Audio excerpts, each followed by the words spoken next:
అందరికీ నమస్కారం అండి. నేను మీ విజయకృష్ణ. నా మొబైల్ నెంబర్ 9948307985.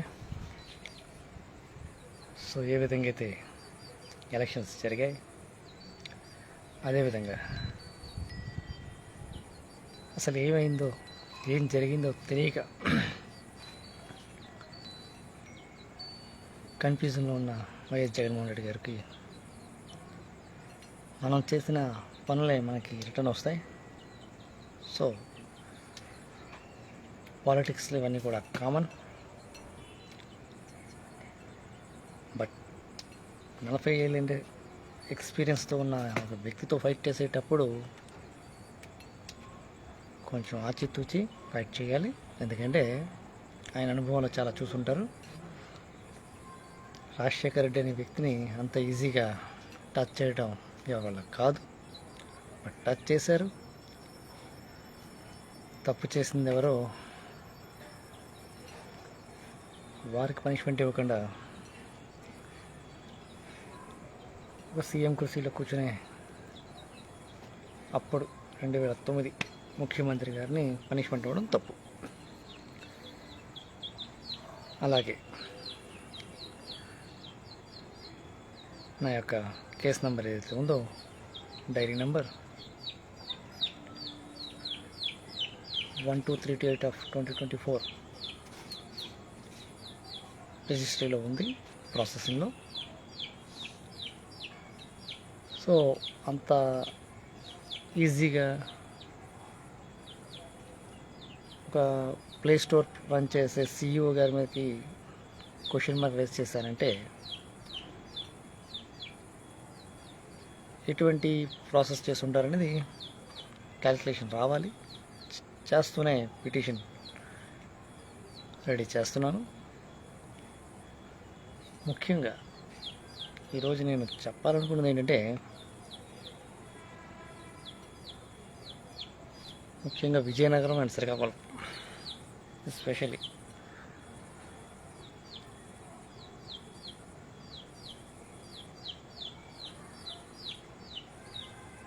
ఏ విధంగా అయితే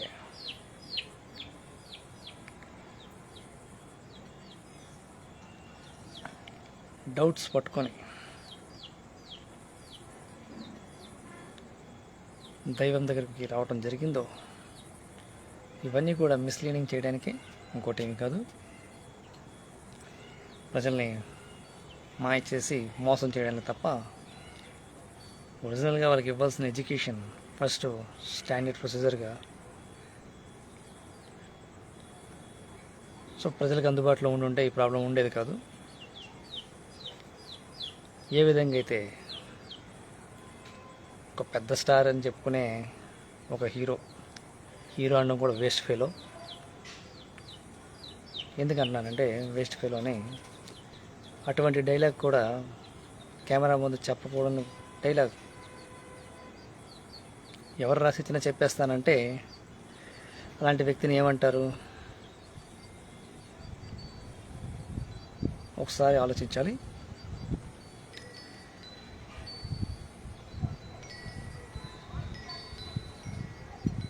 పైగా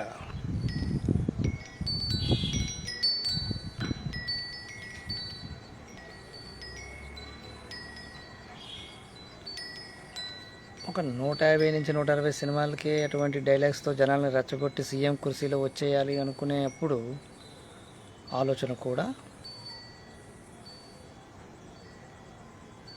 కొంచెం ఆలోచించే డిసిజన్స్ తీసుకోవాలి.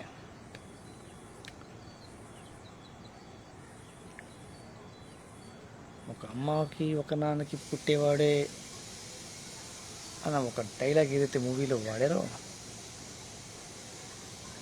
అది మనం మూవీలో ఏ విధంగా చెప్తున్నామో యాజ్ ఏ హీరోగా, అది మనకు కూడా వర్తిస్తుంది. ఈ విషయం కూడా మర్చిపోతే స్టార్ ఎలాగయ్యారు?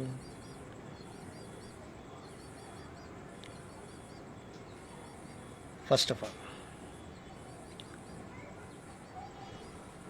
అది రాజకీయాల్లో రాకముందు రావాలనుకున్న ఆలోచన వచ్చేటప్పుడు ఏ టైప్ ఆఫ్ ప్రొసీజర్స్ చేసి పాలిటిక్స్లో దిగారో సో నేను వాళ్ళకి చెప్తున్నాను స్ట్రైట్గా, అది ఎవరికి కనెక్ట్ అవ్వాలో వాళ్ళకే కనెక్ట్ అవుద్ది.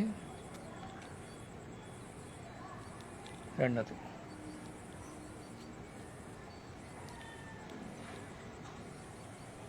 ఇక్కడ సుందర్ పిచై అనే వ్యక్తి సీఈఓగా కూర్చొని ఎవరి సిస్టంలో నుంచి ఎవరి ఫోన్లో నుంచి ప్రింట్అవుట్లు బయటకు వస్తున్నాయో చెప్పలేనంత పరిస్థితిలో అయితే లేరుగా. బట్ దాన్ని కూడా బిజినెస్ చేసుకున్నారుగా. సో ఆ బిజినెస్ ఆపాల్సిన బాధ్యత ఎవరిది? భారత రాజ్యాంగంలో ఎక్కడ రాసింది దిట్ కైండ్ ఆఫ్ ప్రాసెస్? ఆస్తులకు మాత్రం వారసులు ఎవరు వస్తారు అనేది ప్రొసీజర్ చెప్తారు. బట్ వాళ్ళు ఫాలో అవుతుంది ఏంటి? ఒక ఐటీ నామ్స్ అంటే ఒకటి ఉంది కదా.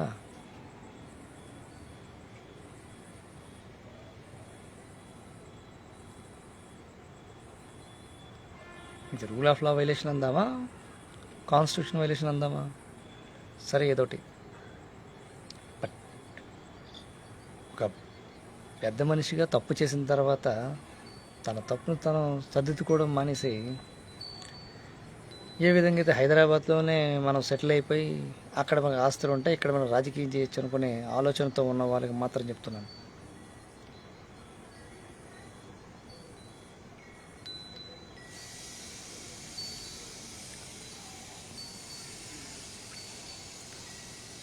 అలాగే చిరంజీవి గారికి నేను స్ట్రైట్గా ఒక మాట మరొకసారి చెప్తున్నాను. అది ఏంటంటే, ఎన్ని శ్రీనివాసరావు గారు మీ ఫ్రెండే కదా, రెడ్డి గారు కూడా, శ్రీనివాసరెడ్డి గారు, ఒకసారి అడగండి. పార్టీని ఏ విధంగా అయితే క్లోజ్ చేసేటప్పుడు సోనీ ఎరిక్సన్ మొబైల్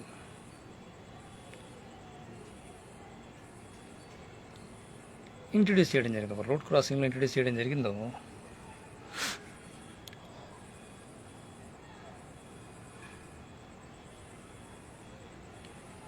దాని తర్వాత చెప్తున్నాను.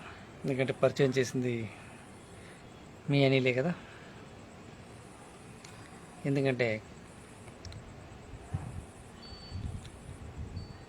నా క్వశ్చన్ చాలా స్ట్రైట్గా ఉంటుంది, అది మీరు అనిల్ని అడిగినా చెప్తాడు.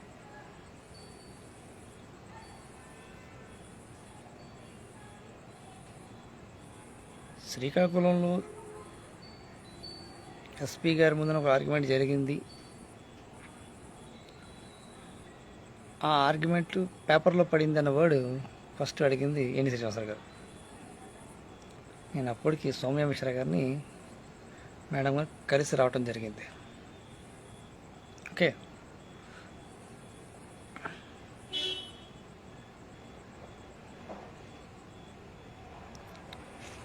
సౌమ్య మిశ్రా గారు మేడం గారు కలిసి వచ్చిన తర్వాతే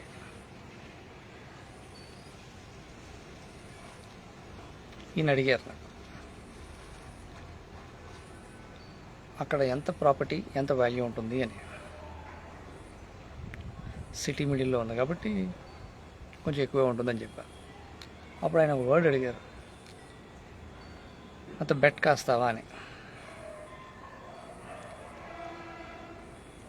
సో నేను ఆ రోజు ఏదో జోక్గా చేస్తున్నారని అనుకున్నాను. నేను కూడా, ఆయన కూడా జోకే అన్నారు.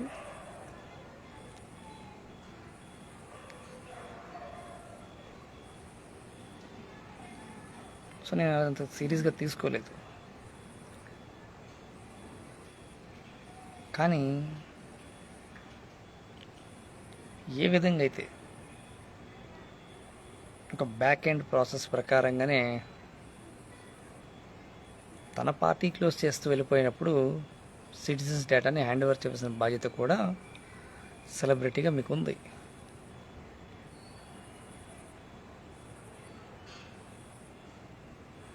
బాలసుబ్రహ్మణ్యం గారు అన్నట్టు మొత్తం అన్నీ మేమే చూసేస్తా ఉంటే అవుతుందా? అవ్వదు. అన్ని సెక్షన్లు అన్ని డిపార్ట్మెంట్లు నేనే డిసిజన్ తీసుకుంటాను, నాకు నేనుగే సినిమాలో చూపించేస్తాను అంటే ఒక హీరో సబ్జెక్ట్లోకి వచ్చి మూవీ తీసేది ఎక్కడ లా ల్యాప్స్ అయ్యిందనేది చెప్పడానికి మాత్రమే. అంతేగాని ఆఫీసర్స్ని బ్లాక్మెయిల్ చేస్తూ మూవీలో మేము కవర్ చేయడానికి ట్రై చేసామంటే అది బిజినెస్ కోసం చేసిన సినిమా అంటారు దాన్ని. ఒక ఒక సినిమా చూసిన తర్వాత ఒక మెసేజ్ ఉంటుంది. దాని నుంచి మనం కొన్ని విషయాలు నాలెడ్జ్ మనం ఇస్తున్న వాళ్ళు అవుతాం. అండ్ అలాగే పబ్లిక్కి ఏం అర్థమైందో కూడా ఆ నాలెడ్జ్ మనకు రిటర్న్లో వస్తుంది. సినిమా హిట్టా కాదని. ఇంత పెద్ద ప్రాసెస్లో ఏమైనా గుళ్ళని హుండీలో డబ్బులు వేసి వెళ్ళిపోవడమా, పార్టీ పేటికలో వచ్చేసి వెళ్ళిపోవడం అంటే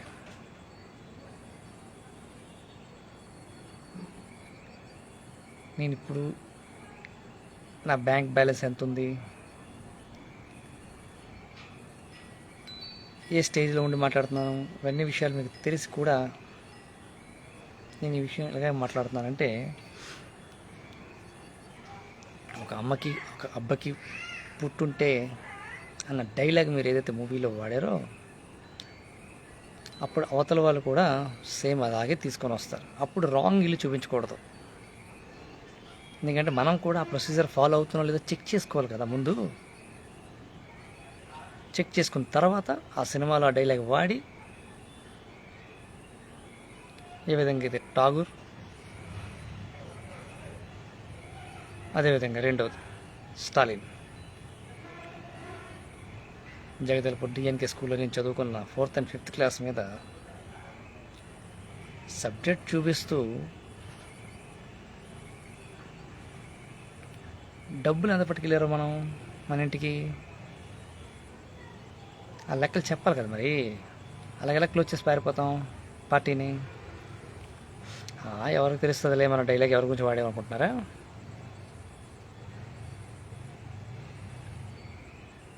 ఇదే ప్రొసీజర్ ప్రకారం మనం కానీ 2009లో ప్రజారాజ్యం పార్టీ కానీ అధికారంలోకి వచ్చుంటే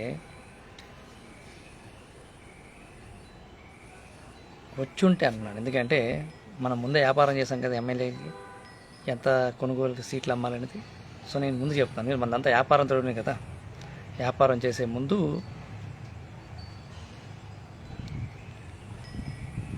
ఎటు నుంచి మనకు డేటా వచ్చింది అండ్ ఆ డేటాని మనం ఎలా వాడాం, తర్వాత వాళ్ళకి మనం ఏ విధంగా దాన్ని రీఫిల్ చేసాం, తప్పు అయిపోయింది కాబట్టి మేము యూజ్ చేసాం ఈ డేటాని. సో ఇంకోటి మా యొక్క మిస్టేక్ అని కవర్ చేసుకొని ఒక పద్ధతి ఉంది. బై మిస్టేక్లో జరిగిందా, ఇంటెన్షనల్గా జరిగిందా అనేది. బట్ ఇక్కడ డ్యామేజ్ చేసి పార్టీ క్లోజ్ చేసుకొని పారిపోయారే. జగన్ చిన్నపిల్లడు అప్పటికి, లేకపోతే ఆ ఫోను, ఆ సుధాకరు, విశాల్ హీరో ఏ విధంగా అయితే ఇప్పుడు డీజీపీ గారి ముందున పెట్టడం జరిగిందో రీసెంట్గా ఉన్న కంప్లైంట్లో. సో ఇవన్నీ విషయాలు చెప్పడం జరిగింది నేను. సో ఇప్పుడు నేను వెళ్తున్న రిట్ పిటిషన్లో చాలా క్లారిఫికేషన్తో ఉంటాను, డోంట్ వరీ.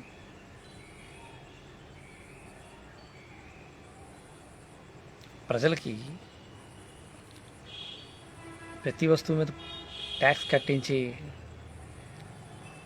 రీఫైలింగ్ ఎలా చేయాలి రిటర్న్ అనేది, ఐటీ రిటర్న్స్ అనేది ఒక సోర్స్. అది గవర్నమెంట్లో మనం ఎవ్రీ సిటిజన్ ఇస్ నాట్ ఫే టు ట్యాక్స్ రీకరెక్ట్ దట్ ట్యాక్స్. ఎందుకంటే రిటర్న్ ఫైల్ చేయడానికి అందరికీ అంత స్తోమత ఉండదు. సో అంత ఫర్మ్ నాలెడ్జ్ ఉండి అందరూ పెట్టుకోరు ట్యాక్స్ రిటర్న్ అనేది. సో మనకి ఏదో ఇది ఒక పెద్ద విద్యలాగా అన్అఫిషియల్గానే మనం గవర్నమెంట్కి వచ్చిన ట్యాక్స్ని ఎలా కలెక్ట్ చేస్తాం.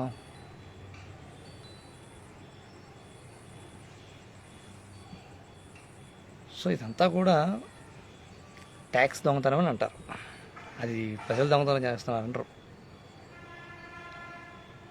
అది గవర్నమెంట్కి వదిలేసి ఉంటే గవర్నమెంట్ డిసిజన్ తీసుకునేది ఆ ఖర్చులు ఎలా వాడాలనేది. కొన్ని లక్షల కోట్ల అమౌంట్ అందులో పడి ఉండేది. ఏ విధంగా మనం ఫ్రాడ్లెంట్లీ తీయచ్చు అనేది ఒక రూట్ కాజ్ పెట్టుకున్నారు. సో నేనేం పెద్దగా ఏమీ అంటాం లేదు, ఎందుకంటే ఎక్కువ మంది చేస్తే అదొక ఫీల్డ్ ఆఫ్ ద వర్క్ అంటారు, ఫీల్డ్ వర్క్ అంటారు. అలా తయారు చేసుకున్నాం. అసలు రాజ్యాంగంలో ఎక్కడ రాసి కూడా లేదు అటువంటిది.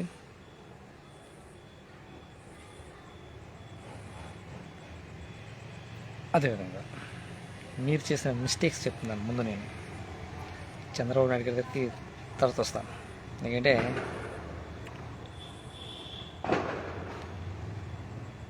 చంద్రమౌళి గారు గ్యాస్ కనెక్షన్కి ఏదైతే 2,000 రూపాయలు ఇవ్వాలి అన్న ఆలోచన ఎవరైతే డిమాండ్ చేశారో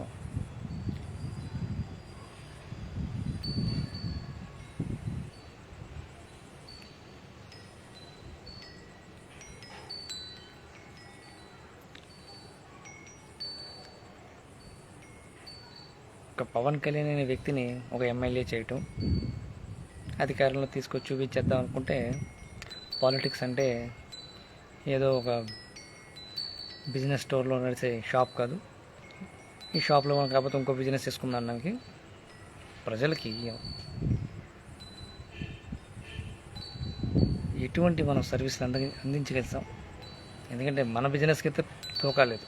ప్రాపర్ కెమెరా ముందు యాక్టింగ్ చేయడం, ఎక్కడొచ్చిన ల్యాబ్స్ అయితే దొరకదా, సో దాంతో ఒక సబ్జెక్ట్గా మూవీ తీసుకెళ్ళిపోవటం అనేది బిజినెస్. నేనేం దాన్ని అన్నాను. బట్ ఇంటెన్షనల్గా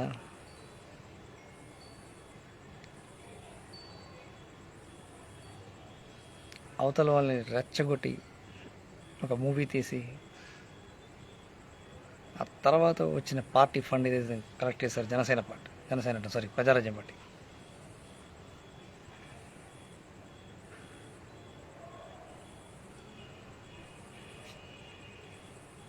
సో ప్రజల వాళ్ళ నుంచి ఏంటి ఎక్స్పెక్ట్ చేస్తున్నారు? ఎంత ఇన్వెస్ట్మెంట్ పెట్టాము మనం, సో మనకు రిటర్న్ ఎంత వస్తుంది అనేది ప్రతి బిజినెస్ మ్యాన్ ఆలోచించేది. వ్యాపారం చేయాలి అంటే మనం ఎంత తిన్నాం, తిరిగి వాళ్ళకి రిటర్న్గా మనం ఎంత ఇచ్చామనేది కూడా చూసుకోవాలి.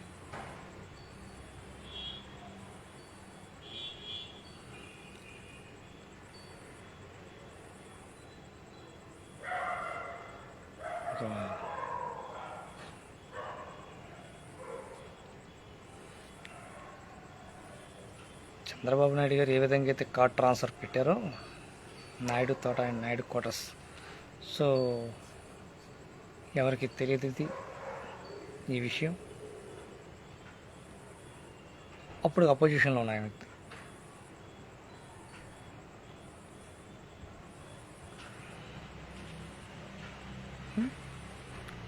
ప్రజలు చదువుకోకపోతే వాళ్ళకి మీరు మూవీ రూపంగా కొంత జ్ఞానం ఇవ్వాలి, లేదా కనీసం ఎంత ఫీజు చెల్లిస్తే ఎంత జ్ఞానం ఇస్తున్నాం అనేది కూడా కొంచెం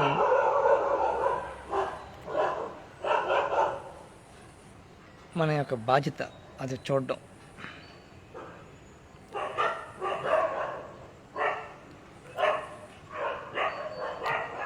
ప్రపంచం మొత్తంలోని కర్రీ సుందరం ఒక వ్యక్తి కాదు,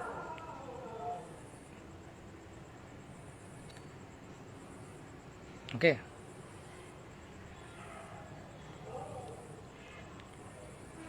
ఎవరైతే చాలా స్ట్రిక్ట్గా ఉంటాడు ఆయన,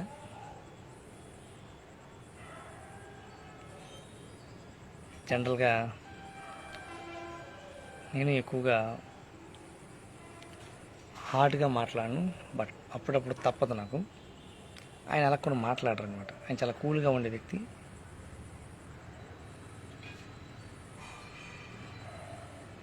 సో దాన్ని బాగా క్యాచ్ చేసుకుంది అరవింద్, లక్ష్మీనారాయణ అలియాస్ లక్ష్మణరావు గారు.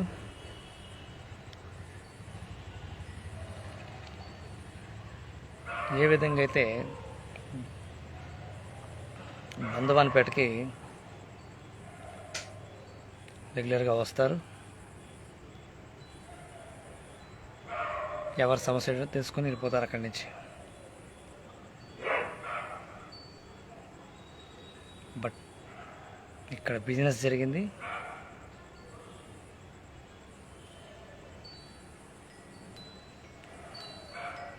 మా తాత రామారావు దగ్గర నుంచి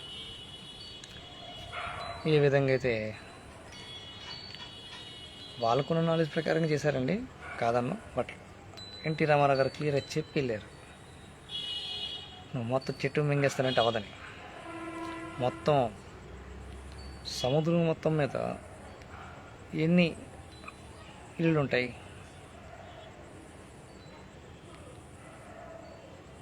సో ఈ టైప్ ఆఫ్ ప్రొసీజర్ ఫాలో అయ్యే వాళ్ళు వెళ్తారు. సో వాటిని మొత్తం మనం క్యాష్ చేసుకోవాలనేది ఎవరు ఆలోచించారనేది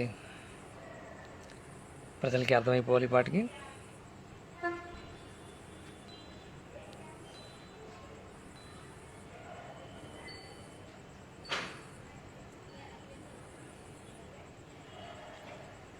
అదే మాట రాజశేఖర రెడ్డి గారు క్లియర్గా అన్నారు. జగన్మోహన్ రెడ్డి అనే వ్యక్తి ఎమ్మెల్యేగా పోటీ చేయబోతున్నారు. ఆయన నా రాజకీయ వారసుడిగానే గుర్తించి ఓటేయండి తప్ప ఆయన ఏదో రాష్ట్రాన్ని ఉద్ధరించేస్తాను, ఆ తర్వాత నేను ప్రైమ్ మినిస్టర్ అయిపోతాను, ఇతను నెక్స్ట్ మీకు ముఖ్యమంత్రి అని చెప్పలా. ఒక ముఖ్యమంత్రి అవ్వాలి అంటే నంబర్ ఆఫ్ క్యాల్కులేషన్ ఉంటాయి. బిజినెస్ మ్యాన్తో మాట్లాడడం రావాలి. రెండోది బిజినెస్ మ్యాన్ మన ముందున పెట్టిన ప్రపోజల్ ఏంటి, ప్రజలకు ఏం చేస్తున్నారో కూడా క్యాలిక్యులేషన్ రావాలి. అంతేగాని ఒక బిల్ గేట్స్ మన పక్కన కూర్చుంటే మా రాష్ట్రంలో మా దేశంలోని ఏఐ అంటే ఏంటో తెలుసు, ఐ అంటే ఏంటో తెలుసు. అంటే బిల్ గేట్స్ మనం ఏమైనా చెప్పాలా మన ప్రజలకు ఎంత నాలెడ్జ్ ఉందో?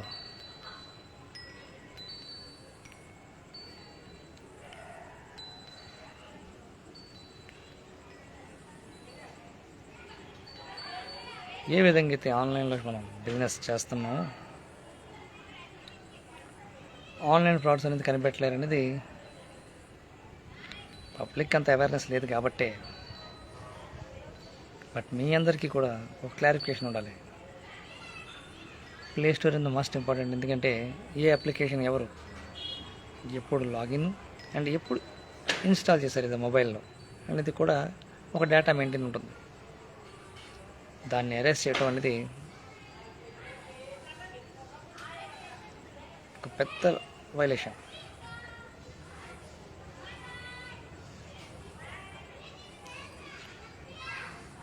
అంటే ఈ జనాలకి ఎంత నాలెడ్జ్ ఉందా అని చెక్ చేశారేమో బహుశా, కానీ లేకపోతే పెగాసస్ అనడం అవసరం లేదు కదా. పెగాసస్ అనేది ఏదైతే బయటకు వచ్చిందో ఇవన్నీ కూడా ఎక్స్ప్లెయిన్ చేయబోతున్నాను పిటిషన్లో, don't worry.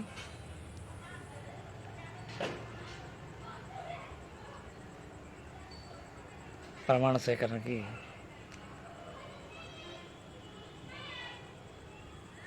Prime minister Modi గారు ఏదో చిన్న స్పీచ్ ఇచ్చారు. కానీ పెద్ద షాకింగ్ న్యూస్ ఏంటంటే జగన్ గారిది ఏం జరిగిందో అర్థం కాలేదన్నారు. జగన్ అన్న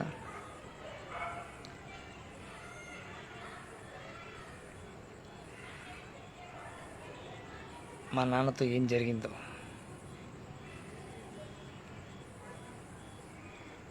అలాంటి పద్ధతి ఇంకోసారి ఎవరితో జరగకూడదు.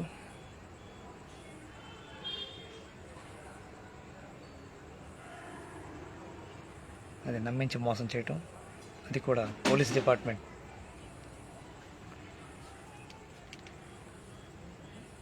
ఒక ప్రాసెస్ ప్రకారం పిలిచారు.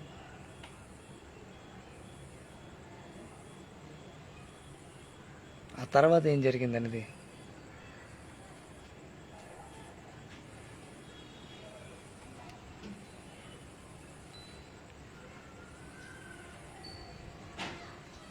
చాలా తప్పు. చంద్రబాబు నాయుడు అనే వ్యక్తి తన లైఫ్లో చాలా చూశారు. బట్ నిజం చెప్పాల్సిన సమయం వచ్చేటప్పటికి ఈజీగా తప్పించి వెళ్ళిపోయారు. చిరంజీవిని వెనకాసి వచ్చారు కదా, చాలా కష్టపడి సినిమా రంగంలో చాలా శ్రమపడి ఆయన పేరు సంపాదించారని. రాజశేఖర్ రెడ్డి తన క్లాస్మేటే కదా.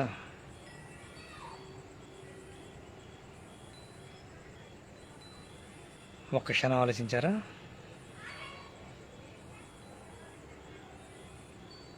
వ్యాపారం అనేది ఒక ఎర,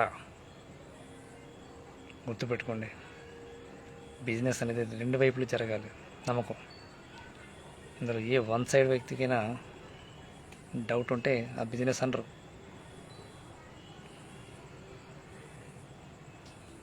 ఎస్పెషల్లీ సీ సోర్స్లో ఉన్న బంధువానిపేట, అలాగే కొమరాడపేట, నరసన్నపేట ఎస్పెషల్లీ.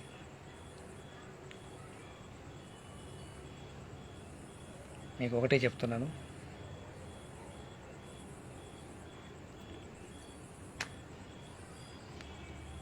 రాజ్యాంగం వచ్చింది, మనం ఇక్కడి నుంచి గవర్నమెంట్ అండర్లో ఉన్నాం. సో మన దగ్గర ఉన్నవి ఏవైనా సరే ప్రభుత్వానికి అప్పచెప్పి మనం మన యొక్క ఆస్తి వివరాలు అన్నీ చెప్పాలనేది స్టార్టింగ్ ఏ విధంగా స్టార్ట్ చేశారో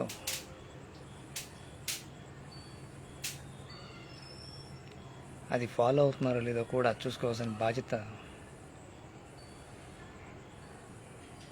మన వాళ్ళదే. కానీ వాళ్ళల్లో వాళ్ళకే గొడవ పెడితే కానీ వ్యాపారం చేయలేమని ఒక ఆలోచనతో దిగారు వీళ్ళు, చేశారు వ్యాపారం. మోసపూరితమైన వ్యాపారం అంటారు దాన్ని. ఇందులో ఏమి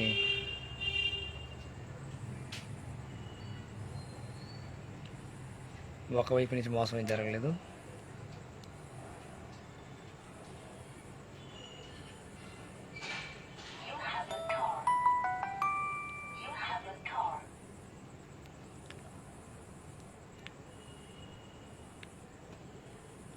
అదేవిధంగా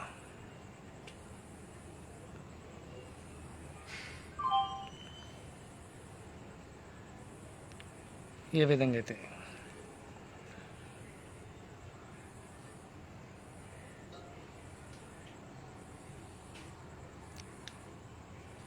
డాక్యుమెంటరీ ఎవిడెన్స్ లేవన్నారు. నేను ఇంకొక విషయం చెప్పాలనుకుంటున్నాను జగన్. చంద్రబాబు నాయుడు గారు ఒక మాట అన్నారు, హూ కిల్డ్ బాబాయ్ అని. ఇవన్నీ ఏంటంటే రాజకీయాల్లో వాళ్ళు చేస్తున్న బిజినెస్ ఏంటో మనం పట్టుకొని ఇందులో ఎక్కడ తప్పు జరిగిందని చెప్పాలి. నేను పేదవాడికి దొరికేది ఏముంది? ఒక సరైన స్కూల్ లేదు అందుబాటులో, ఒక మంచి క్వాలిటీ ఉన్న ఎడ్యుకేషన్ దొరకడానికి. ఎందుకంటే ఎక్కడికి వెళ్ళినా మనం అందరి పిల్లల్ని సమానంగా చూస్తారన్న ఆలోచనతో వెళ్తాం. బట్ అక్కడ అలా ఉండదు, ఒప్పుకుంటాను. డిఫరెంట్ వేరియేషన్స్ ఉంటాయి. ఇవన్నీ దాటుకుని వెళ్ళాలి అంటే ఒక సామాన్యుడికి అయ్యేది కాదు.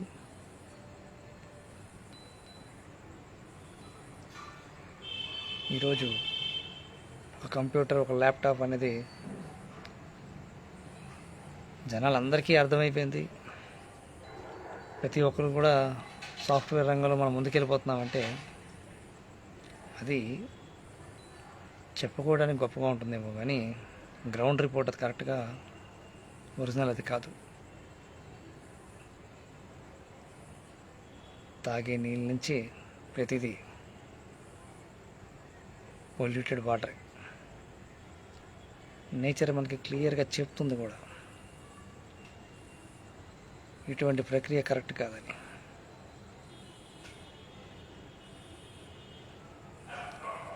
ఈరోజు ప్రజలందరికీ ఒక విషయం చెప్పాలనుకుంటున్నాను. అది ఏంటి అంటే, నేచర్ ఏ ఇంట్లో ఒక వ్యక్తిని తీస్తుందో మళ్ళీ అదే ఇంట్లో పుట్టిస్తుంది. ఏదో గొప్పగా చెప్పుకుంటారు కదా, మా తాతగారు చనిపోయారండి, చాలా గొప్పగా ఉండేవారండి. అదే తాత మళ్ళీ పుడతాడమ్మా, యాక్సెప్ట్ చేయాలి. కానీ సమస్య ఏంటంటే, ఎవరో ఒక హై నాలెడ్జ్తో ఈయన ఎవరో పుట్టిన నేను చెప్పేస్తానంటాడు. దాంతో వస్తాయి హెడేక్లే. నేను నేచర్ ఎందుకు ఇస్తుందంటే, ఎక్కడ మన హక్కు కోల్పోయామో ఆ హక్కు మళ్ళీ వాళ్ళకే ఇస్తుంది. అది రీకనెక్ట్ చేయడానికి. మన వాళ్ళు చదువుకొని కంప్లీట్ అడ్వాన్స్ కంప్యూటర్ నాలెడ్జ్లోకి వస్తాం కదా. సో ఆ టైప్ ఆఫ్ ప్రొసీజర్ మనకు అవసరం లేదు. మనం ఎవరికి ఇవ్వాలనేది వ్యాపారం అనివ్వండి, హక్కులు కూడా ఇంటికి పెద్దరికం ఎవరికి ఇవ్వాలి, ఇవన్నీ కూడా ఎవరు డిసిజన్ తీసుకుంటారు? ఇంట్లో పెద్దలు కదా.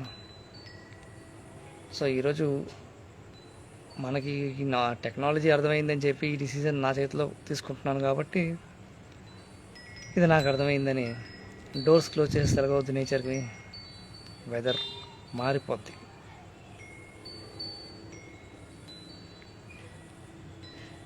ఈరోజు తినే ఐటెం నుంచి తాగే వాటర్ వరకు ప్రతి దాంట్లో పొల్యూషన్, అంత కల్తీ. ఎందుకు ఇంత కల్తీ వస్తుందని అబ్జర్వ్ చేశారా? ప్రతిదీ రీసెర్చ్ జరుగుతుంది.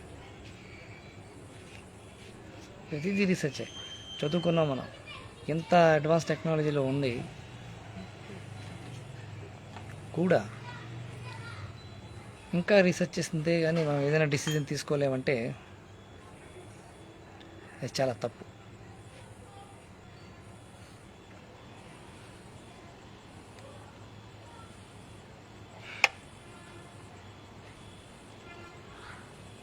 ఒక టాప్ లెవెల్లో ఉన్న బిజినెస్ మ్యాన్ అవనివ్వండి, పొలిటీషియన్ అవనివ్వండి,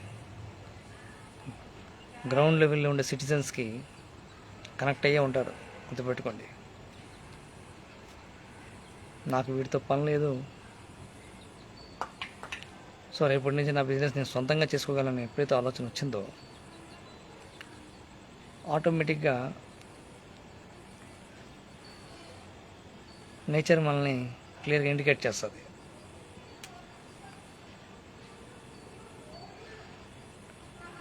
సో బిజినెస్లో నమ్మి మోసపోవాల్సిన అవసరం లేదు, ఇక్కడితో ఆపేయవచ్చు అని. దాన్ని కాదు మేము సొంతంగా చెప్తాం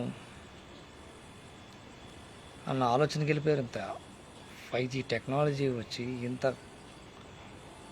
మొబైల్ అడ్వాన్స్ సిస్టమ్ వచ్చి కూడా డేటా ఎరేజ్ చేయటం, మళ్ళీ డేటా యాడ్ చేయటం,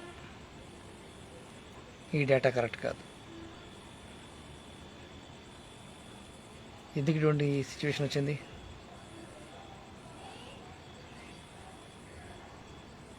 మీ అందరికీ ఒక క్లారిటీ చెప్తాను రండి. ఇందిరాగాంధీ టెన్యూర్లోని the prime minister 75 days of emergency జరిగింది. అప్పుడున్న ఇన్స్ట్రుమెంటేషన్ ఏంటుంది? అప్పుడున్న జనాలకి ఎంత అవగాహన ఉంది? అయినా ఎమర్జెన్సీ ఎందుకు పెట్టారు?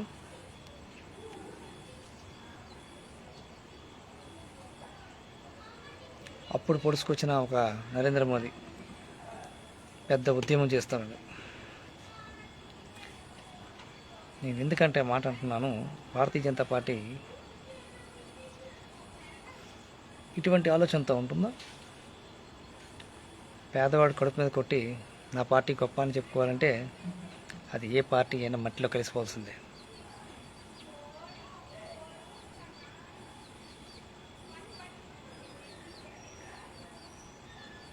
ఇంగిత జ్ఞానం లేని వ్యక్తి పార్టీ నడుపుతానంటే చూస్తూ ఊరుకుంటారంటే ఎవరు ఊరుకోరు. పార్టీలు ఇంకెవరు లేరా? ఒక మోడీ తప్ప.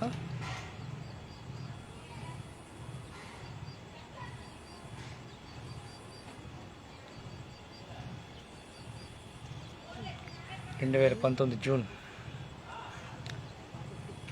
2020 ఫిబ్రవరి,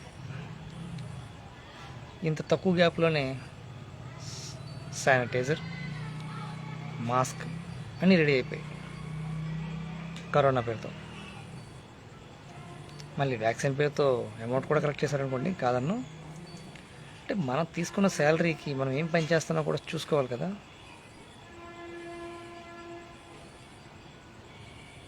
ప్రజలకు ఒక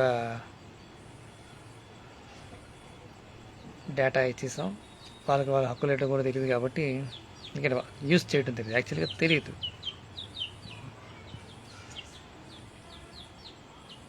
కానీ మనం అధికారంలోకి వచ్చి ఏదో వాళ్ళకి దేశ సేవతో పేరుతో వారి నుంచి మనకు కొంత ఎక్స్పెక్టేషన్ ఉంటుంది. అలాగే మన నుంచి కూడా వాళ్ళకి ఎక్స్పెక్టేషన్ ఉంటుంది. దాన్ని మనం చాలా క్లియర్గా కౌంట్ తీసుకోవాలి.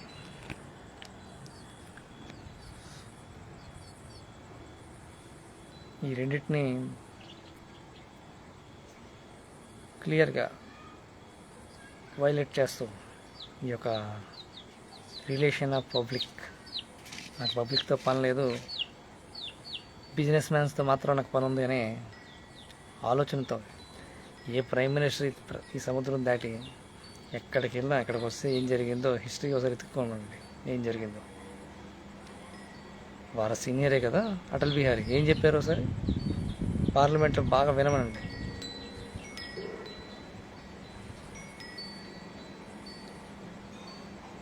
డైలాగ్స్ చెప్పేస్తే సరిపోదు, చరిత్ర అంటే ఏంటో.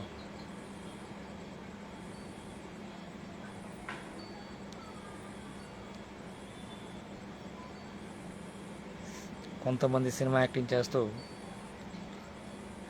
ఈజీగా నేను సీఎం అయిపోతాను, ఈజీగా నేను ఎమ్మెల్యే అయిపోతానంటే ఎట్లా? నాకు మోడ్ ఆఫ్ వే దొరికిపోయిందని.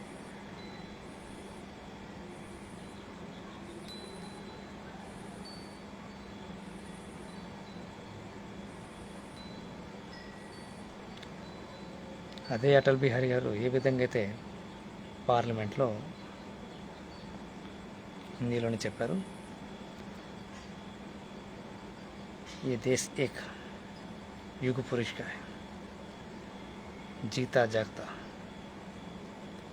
इसे आप धोखा नहीं दे सकते।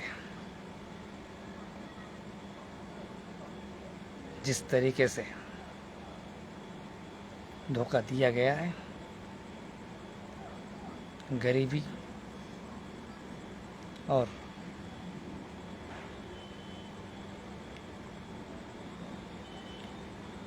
ताकत रहकर भी जिन्होंने कोशिश नहीं किया कि मेरे पास पैसा है फिर भी ताकत है लेकिन मैं अपना कर्तव्य नहीं करूँगा, तो उसकी सज़ा तो देश को मिलेगी।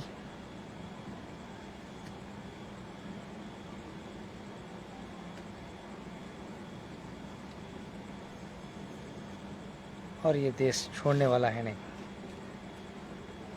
मैं क्लियर कर दूँ।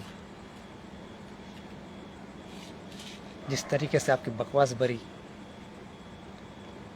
रोड शोस होते हैं ना, उसमें आप हमेशा जो बताते रहते हैं, मैं इसलिए बकवास बोल रहा हूँ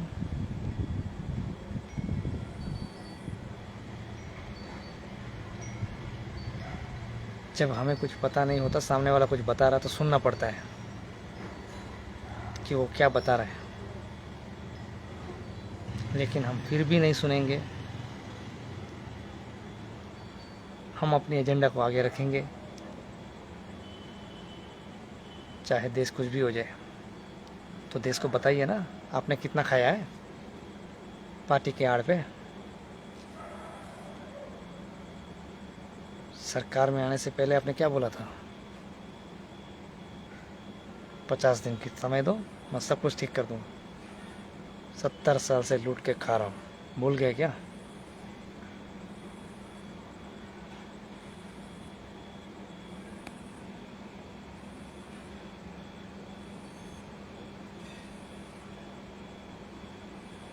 जिस दिन यहाँ की जनता को पूरी बात समझ में आ गई ना, आप रोड पे चल भी नहीं पाएंगे, क्योंकि बिजनेसमैन बिजनेस करता है तो पब्लिक से ही करता है।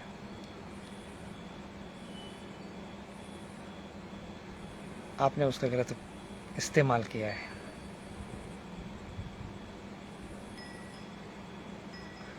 जिस तरीके से 2020 में आपने कहा था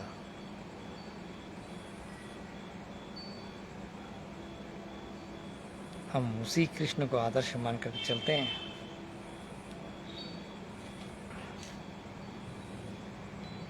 तो आपने क्या मंदिर बनाया?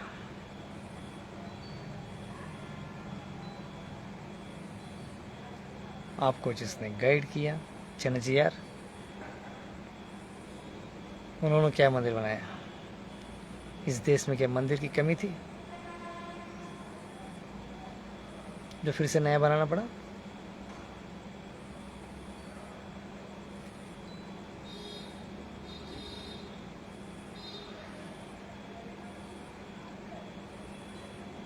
इंसान तब मंदिर बनाता है जब कोई पाप किया होता है, इतना बड़ा पाप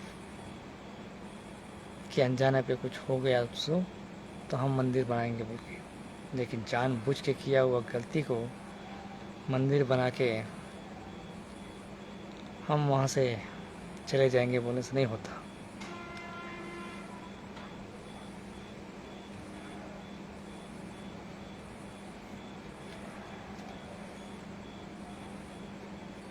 जिसने ये काम किया ना, गंदा काम,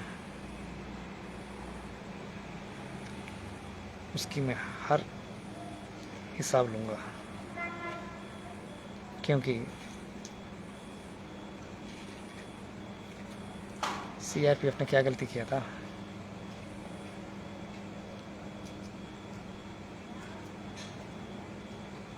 सिर्फ उसकी गलती ये हो गई कि जो डॉक्यूमेंट्स मुझे उसने व्हाट्सएप में बाई थ्रू OLX ऐड भेजा,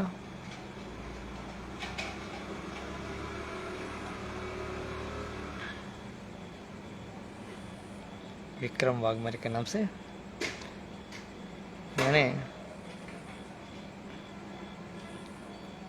बहुत ही शांति रूप से समझाया, प्यार से समझाया कि जिस कुरियर बॉय से आप बात कर रहे हो, आप इससे बात कर रहे हो, मुझे उस लैंडलाइन से बात कराओ।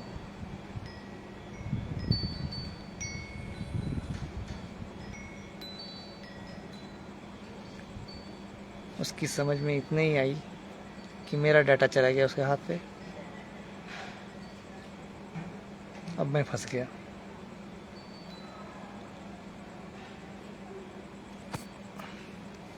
लेकिन जिसने बीच में घुसा ना, उसे डराया कि अब वो तुझे नहीं छोड़ेगा बोल के। मैं चाहता तो साइबर सेल में कंप्लेंट डाल सकता था, लेकिन मैंने नहीं डाला। क्यों? क्योंकि वार तो मेरा CM से चल रहा था, तो इस बीच में मैं कंप्लेंट नहीं डालूंगा। ये बात जानते थे जो घुसपैठियाँ बीच में घुसकर गलत इस्तेमाल किया। रामचरण,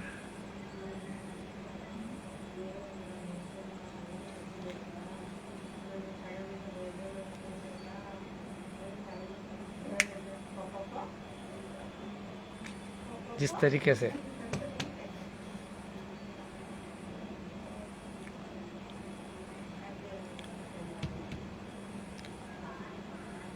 ध्रुवा मूवी में दिखाकर अपने आप को कुछ और साबित करने का कोशिश किया उन्होंने,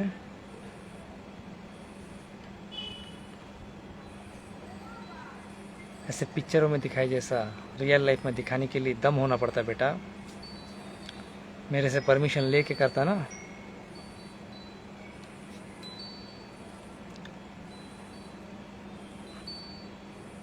तब मेरा गांव भी तुझे शाबाशी देता। जिस तरीके से मेरे पिताजी को टच किया ना, उसको एक बार पूछ लेता।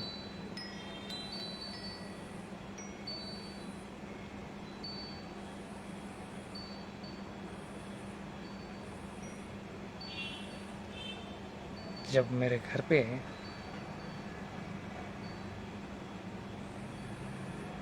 हमारे छोटे समय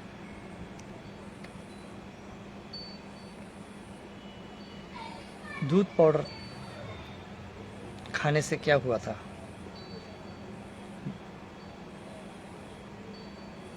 किस तरीके से प्रॉब्लम आया था, क्योंकि वो हमारी राजमाता है। जो किसी और का घर का इशू में जाने नहीं कहती, और अपने घर में कोई घुसा तो उसका पूरा खाल उधेड़ के फेंकती है। जब तेरी इतनी हवा निकल गई थी तो इतना गलत काम कैसे किया?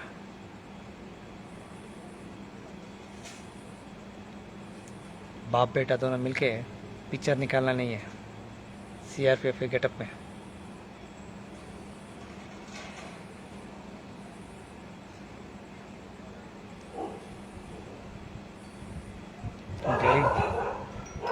एक गरीब इंसान को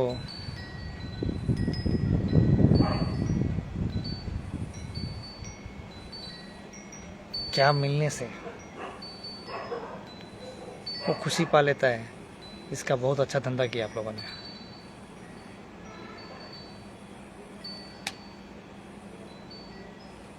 आपको ये नहीं पता?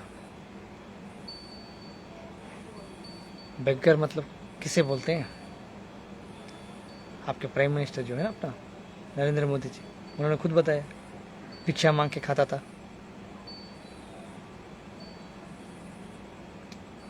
मांगने पर जो सामने वाला देता है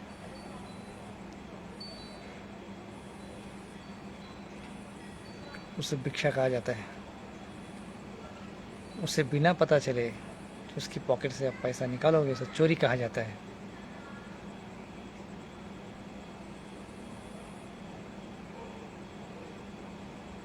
ये कौन से स्कूल में जाने से नहीं बताएंगे आपको।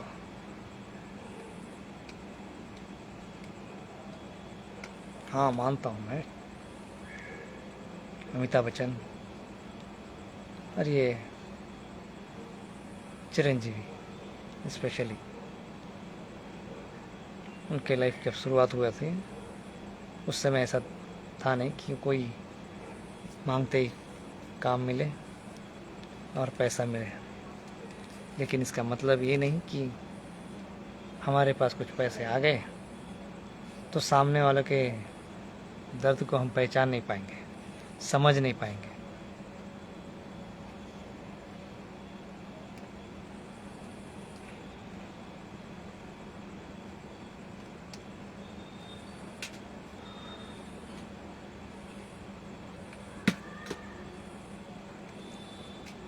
मैंने कॉन्स्टिट्यूशन मेंटेनेंस कहा, प्राइम मिनिस्टर मोदी जी को ये मालूम नहीं था कि मेंटेनेंस का मतलब क्या होता है?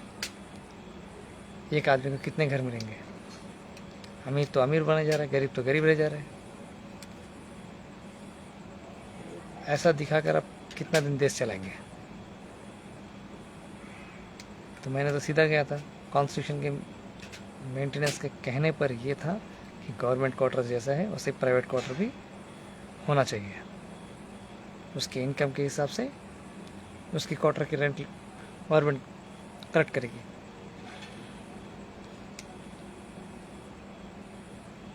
यहाँ कौन इंसान चाहता है कि उसकी प्रॉपर्टी को लेके ये मेरा बेटा को देना है, मेरा पोता को देना है बोल के ज़िंदगी भर टेंशन लेके पड़े रहे? उन सब से उनको मैं रिलीफ देना चाहता था।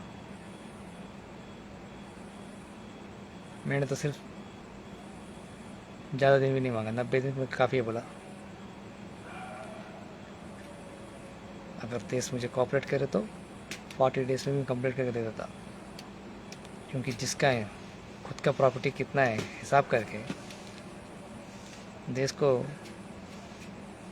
एक कैलकुलेशन लाने में कितना टाइम लगेगा? हर चीज़ में कमीशन लोगे तो टाइम लगेगा कि मेरा कमीशन कितना बोल के। काम करने के लिए नहीं लगता।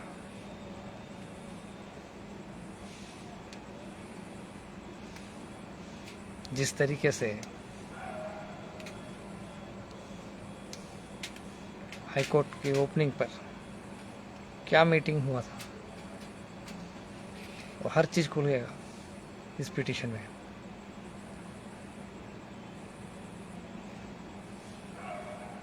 मैंने तो संविधान के हिसाब से मांगा था कि यहाँ पर पैदा हुआ हर इंसान को हक मिलना चाहिए। और कौन हक के लिए कोर्ट पे आता है और कौन सुप्रीम कोर्ट तक आएगा?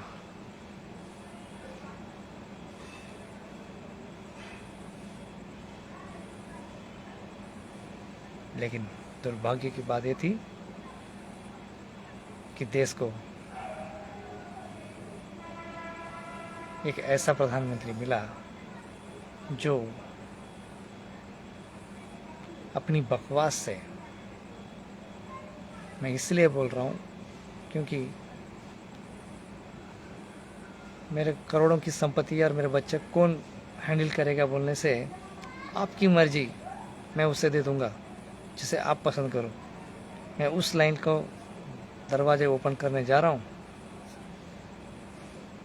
ये बात उनसे बता रहा है और गरीब के पास आके क्या कह रहा है कि आपकी संपत्ति को पूछा जाएगा कि आपके पास संपत्ति यहाँ ये कहाँ से आया।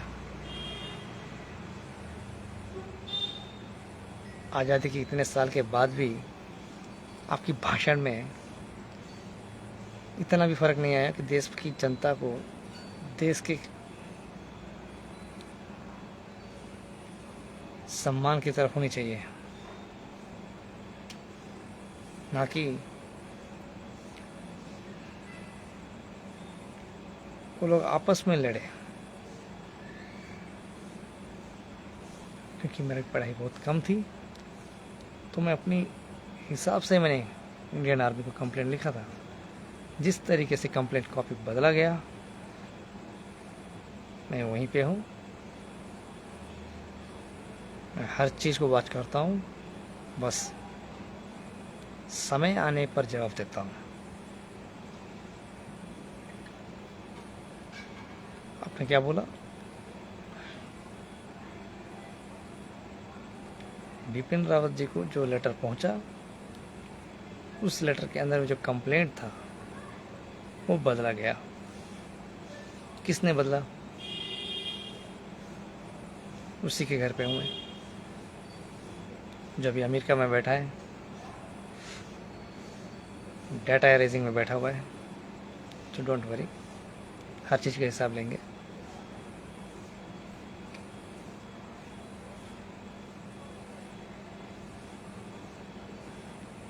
कोई पागल होगा जो मंदिर का पैसा ले जाके बिजनेस में इन्वेस्टमेंट करके, और कौन सा मंदिर कितना पावरफुल है ये प्रूव करो बोलेगा। वही काम किया आपने 2016 में।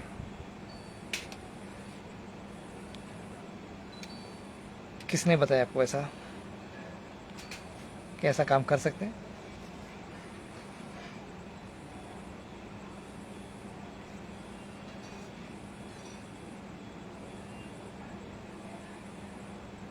पूछिए अजय जैसे जी से, जिस तरीके से मैंने उनसे पूछा था। दोबारा ओपनिंग में आपने जब मुझे बुलाया, उस समय तो उनका साला तो वहीं पे थे। आप मुझे याद हो क्या बोल के पूछे?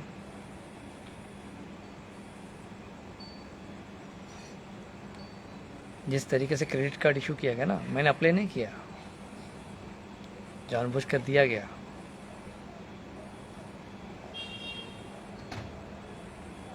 मोबाइल नेटवर्क से हम खेलेंगे,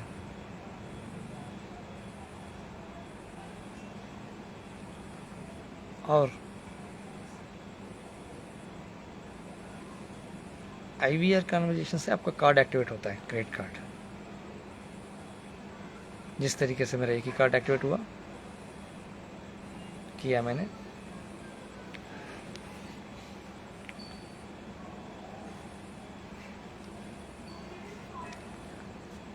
गलती तो उस जेडी लक्ष्मी नारायण जिससे हुआ ना, CBI ऑफिसर जी से, जिन्होंने एक सिटिंग मुख्यमंत्री पर ड्यूटी किस तरीके से उन्होंने अपना विदाउट अफेयर किया था, उसी दिन इस देश ने खो दिया है कि नेता के साथ ऐसा ही गलत करोगे तो ऐसा ही होगा। तो उससे बड़ी गलती आप लोगों ने किया है।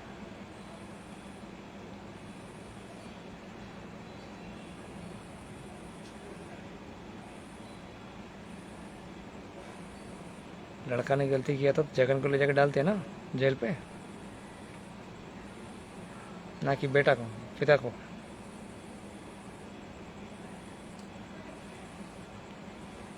तो आज आप लोगों ने क्या किया?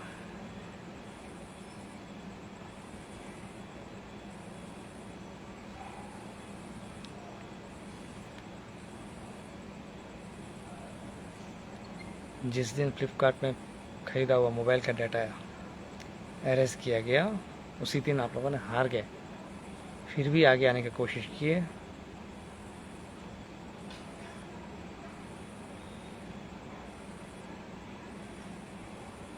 पॉलिटिकल पार्टी मतलब देश की जनता की सेवा करना, ना कि पार्टी फंड कलेक्ट करके हमें किस तरीके से भी पार्टी फंड मिल सकता है, लेकिन पब्लिक को ये पैसा कहाँ से आया हम पूछ सकते हैं। ऐसा कहीं संविधान में लिखा नहीं है।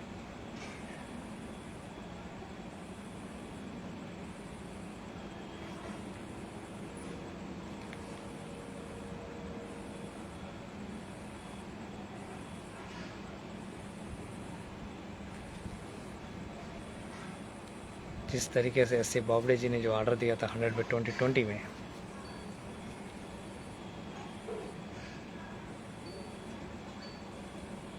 मैंने उसी दिन सोच लिया कि इस देश की जनता को नहीं मालूम तो सुप्रीम कोर्ट के अंदर क्या हो रहा है, इसमें कौन जाना चाहिए अपनी प्रॉब्लम को लेकर, क्योंकि हर वकील तो फ्री ऑफ कॉस्ट में देते नहीं सर्विस। और कॉलेजियम में सिस्टमेटिक है।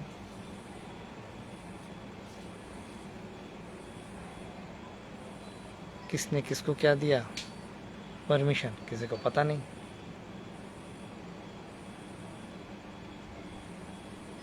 वही फंड था ना जो एक्सिस बैंक में जो अमाउंट था, लेकिन मैंने फिर भी देश के लिए सोचते हुए कंप्लेंट उसी तरीके से मैंने दिया है। जो मैंने बताया वही मेरी दीदी ने लिखा है। एक MHRM पढ़ने वाली लड़की नौकरी में जाती है, उसे नौकरी नहीं मिलता।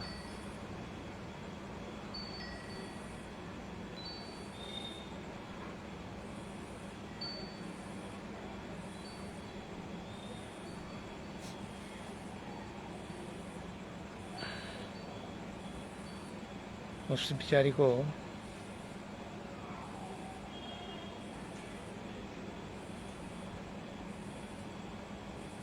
एक 5वीं कक्षा पढ़ने वाला लड़का भाई पिटीशन में क्या लिखना चाहिए बता रहा हूँ।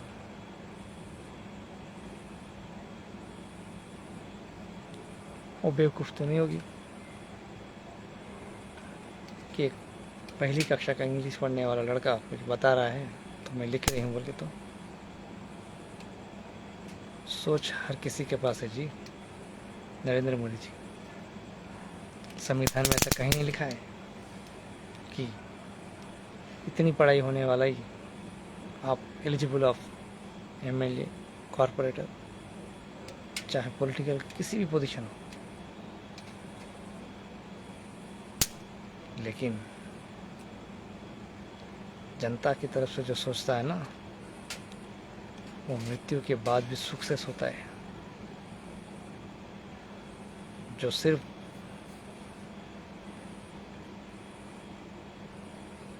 जुमलाबाजी करके इस देश की जनता को मैं बेवकूफ़ बना चुका हूँ। और जब जनता को ये पूछना नहीं मालूम तो मैं क्या करूँ, मैं यहाँ से निकल पड़ूँगा, कोई मुझे कुछ नहीं कर सकता, सोचोगे ना, तो आपको कहाँ दे जाके पटक देगी वो नेचर। इसकी तो आप बाद में सोचते रहिएगा, क्योंकि आप तो क्लैरिटी में हो। कि नेचर से हमें कुछ लेना देना है नहीं।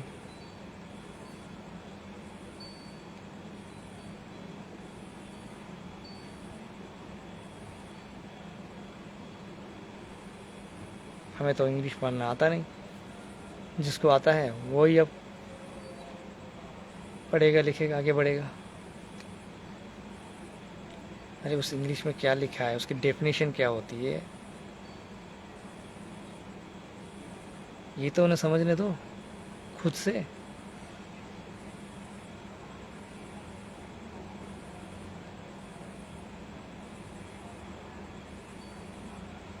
जो इंसान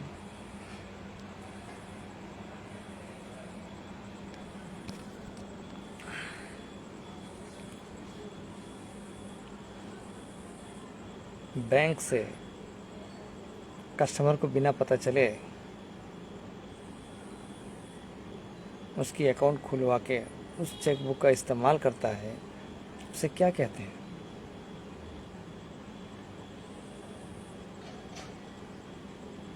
जनधन खाते थे आपने खोले थे, आपके किए हुए काम पर आपको भी भरोसा नहीं। हाँ मैं मानता हूँ कि एक इंसान अगर ग्राउंड में खड़े हो जाए क्या हुआ है, तो टॉप लेवल में करने वाले को काम प्रोसीजर ठीक लगता है कि हम किस तरीके से काम कर रहे हैं, हैंडल कर रहे हैं। तो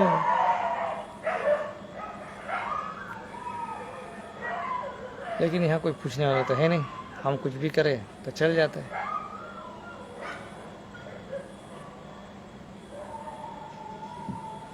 निर्मला सीतारामन जी ने एक बात कहा था कि नरेंद्र मोदी जी ट्रांसपेरेंट गवर्नमेंट चलाएंगे। ट्रांसपेरेंट गवर्नमेंट का मतलब क्या होता है, मैं उनसे कुछ पूछना चाहता हूँ।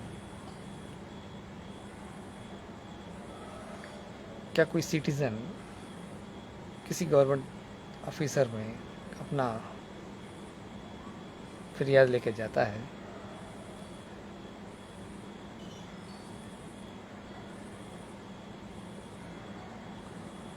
उस फरियादी को किसी रजिस्टर पोस्ट अगर कोई कंप्लेंट भेजता है, उस कंप्लेंट की कॉपी बदल दिया जाए, तो इसका मतलब क्या होता है?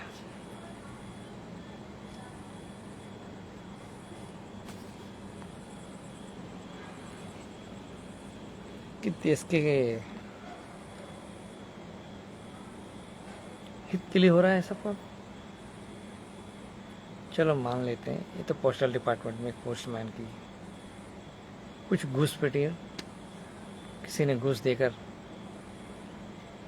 लिफाफा खुलवा दिया होगा, कंप्लेंट बदल दिया होगा। तो एक इंसान की सोच के भरोसे के लायक है, हाँ ये गलती हो सकती है। लेकिन जीमेल में जिस तरीके से किया गया है,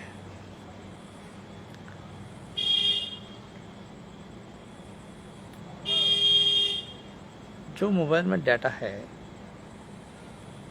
जबकि सिटीजन ने किसी को फरियाद ही नहीं किया और किसी ने उसका कंप्लेंट कर दिया ऑफिसर को,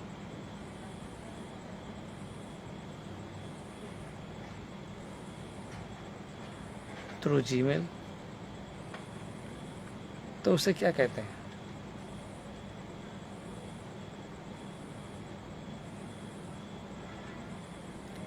टेक्नोलॉजी पे रिसर्च कहते हैं। वही हुआ है, पब्लिक का पैसा मोबाइल खरीदता है, डाटा लगा डलवाता है, पैकेज, ये सब इन्वेस्टमेंट है। अगर पब्लिक ये सोच ले कि हम इसमें जाना ही नहीं है, जिस तरीके से आंध्र के मुख्यमंत्री वैएस जगनमोहन रेड्डी जी कहते हैं मुझे कोई मोबाइल ही नहीं है, अगर सिटीजन 50% लोग मान करके चलते हैं हमें इसे नहीं यूज़ करना है, तो क्या होगा?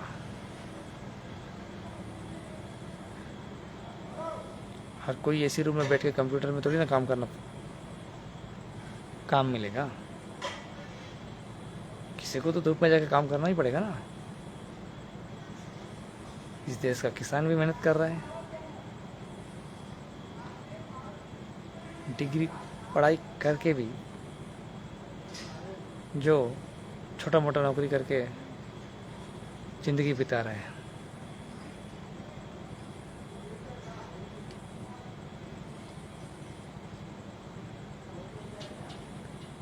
इससे इस देश को क्या नज़र आता है कि उतना पढ़ाई भी नहीं करो जितना कि खर्चा पढ़ाई के लिए जितना हुआ है ना, उसकी उस पढ़ाई के लायक में जो नौकरी मिलनी चाहिए उसे वो नौकरी ना मिले, कोई छोटा मोटा काम करे तो उसकी उसी डिग्री उसे आड़ आ जाती है काम करने पे कि ये काम मेरे लिए सूटेबल नहीं है। तो सोचिए उस इंसान से क्या गुजरेगा। लेकिन फिर भी जनता आपसे कुछ अपेक्षा रखता है तो आपका कर्तव्य बनता है कि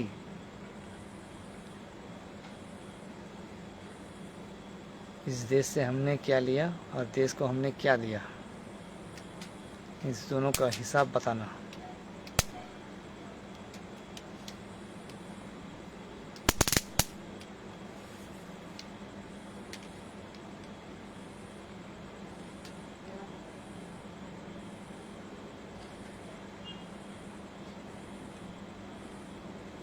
जिस तरीके से इतना गंदा काम किया गया है,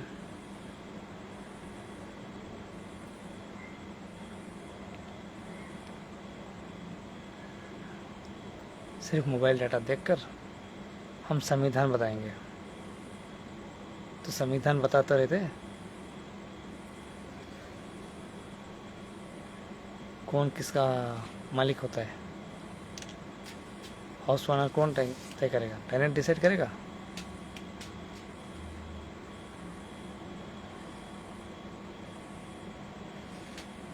जब शुरुआत में पकड़ा गया था उसी समय रोक देना था, लेकिन चेकबुक का खेल चल रहा था।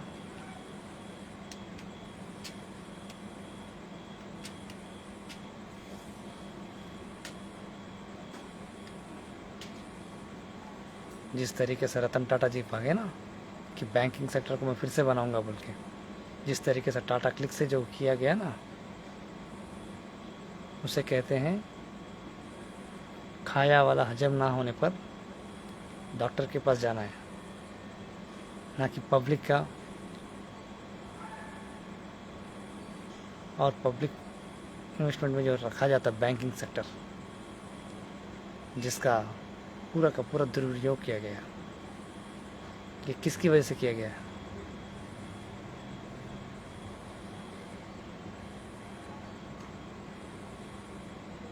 आपके प्राइम मिनिस्टर तो ये बताएंगे नहीं, क्योंकि वो खुद बोल चुके हैं मुझे खतरा है, वो लोग मुझे नहीं छोड़ेंगे।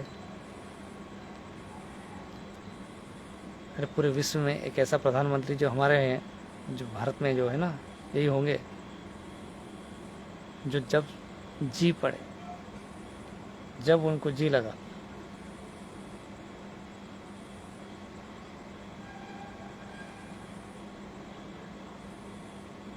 जिसको गले लगाना उसको गले लगाते हैं, दोस्ती करते हैं। उसी मुख्यमंत्री चंद्रबाबू नायडू के समय पर तो बोले थे इन्होंने कि मुझे खतरा है, वो लोग नहीं छोड़ेंगे।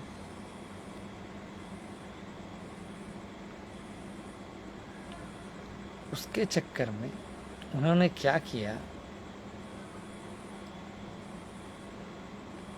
एक टॉप बिजनेसमैन से जो डीलिंग किया जाता है उस पर आप छेड़छाड़ करोगे तो डेफिनेटली वो लोग क्यों छोड़ेंगे? कि बेवकूफ़ है क्या?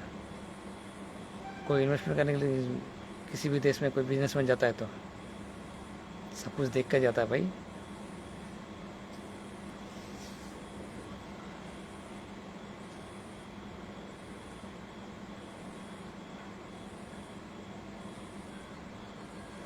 अरे भाई, आपने तो पूरी सुप्रीम कोर्ट की आर्डर को फॉलो करने से रोक दिया।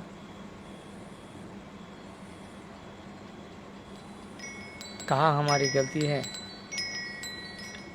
हम उसे क्लियर कर लेंगे, तो फिर ऑर्डर दिए क्यों?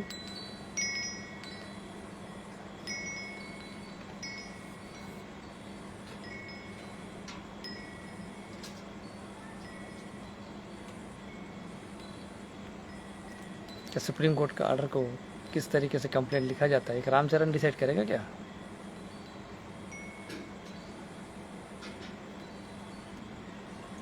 या फिर अल्लू अर्जुन डिसाइड करेगा? ऑर्डर पे तो ऐसा नहीं है ना, कुछ सेलिब्रिटी को दिया जा रहा है ऑर्डर बोल के।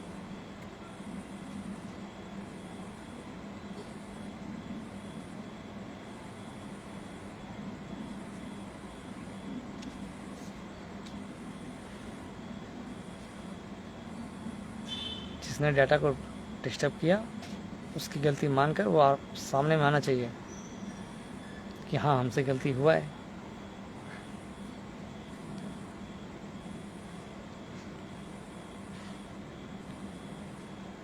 हाँ, भारतीय जनता पार्टी की तरफ से एक बात कह सकते हैं कि जिन्होंने इनका पार्टी हैंड ओवर किया था कांग्रेस पार्टी ने, आप उनसे पूछो कि किस डाटा को उन्होंने मैच करते हुए पार्टी को हैंड ओवर किया।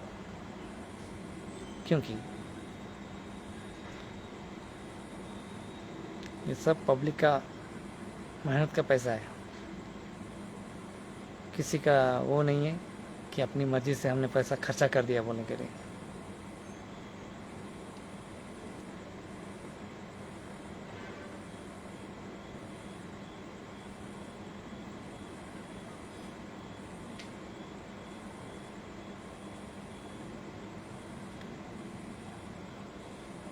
सो मैं वेटिंग में हूँ सुप्रीम कोर्ट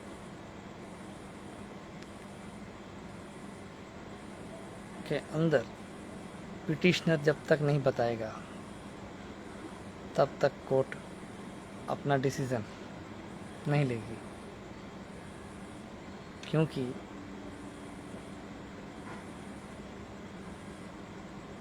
धोखे से सबको अंदर एक लाइन प्रोसीजर घुसा दिया गया कि ये सब जाएंगे, फिर बाद में पिटीशन को निकालने के लिए, वहाँ से हटाने के लिए तो टाइम लगेगा। इतना में अपन गवर्नमेंट बदल भी जाएगा, फिर आ भी जाएगा। ये सब सोच समझ के किए थे, ऐसी बात नहीं थी। लेकिन अपनी कॉन्स्टिट्यूंसी की जो एमएलए थी उन्हें तो आप हैंडल कर लेते प्राइम मिनिस्टर।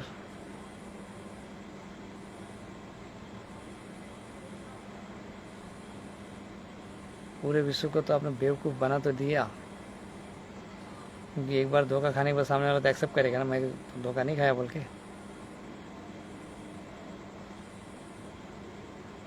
इस बुनियाद में अगर देश चलाएंगे बोलने से नहीं चलेगा।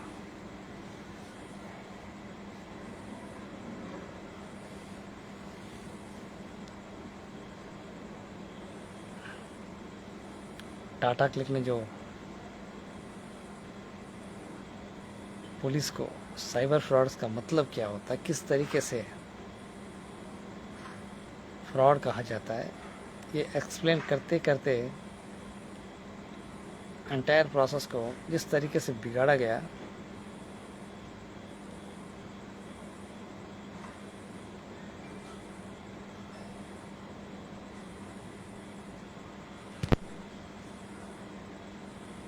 उसके हिसाब से तो लगता है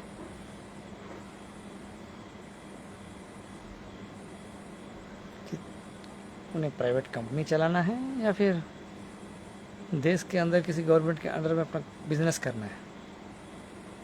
ये दोनों देख सोच के करना चाहिए ना।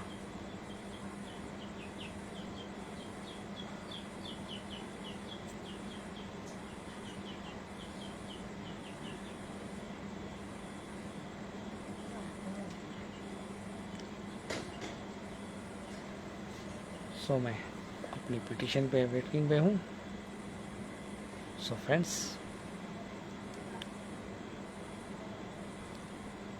ఎవరికైనా ఏమైనా డౌట్స్ ఉంటే కమెంట్స్ రాయండి. మధ్యలో హిందీలో ఉందని డిస్టర్బ్ అవ్వకండి.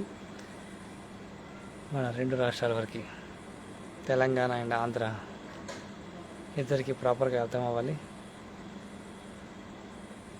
గురు శిష్యులు ఇద్దరికి కూడా. ఎందుకంటే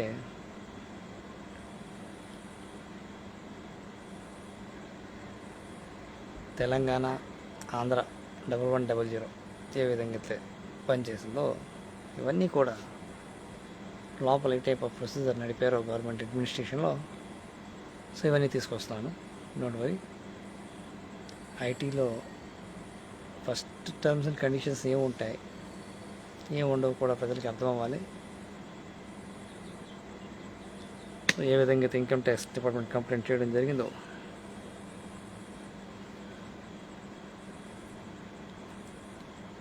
దీంతో అర్థం అవ్వాల్సిన ప్రజలకి ఏంటంటే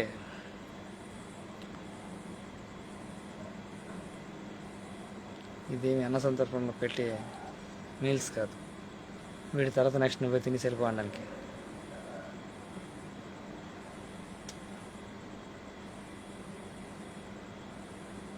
గవర్నమెంట్ మీద నమ్మకం పెట్టాలి, గవర్నమెంట్ మీద నమ్మకం ఉండేలా మనం పనిచేయాలి.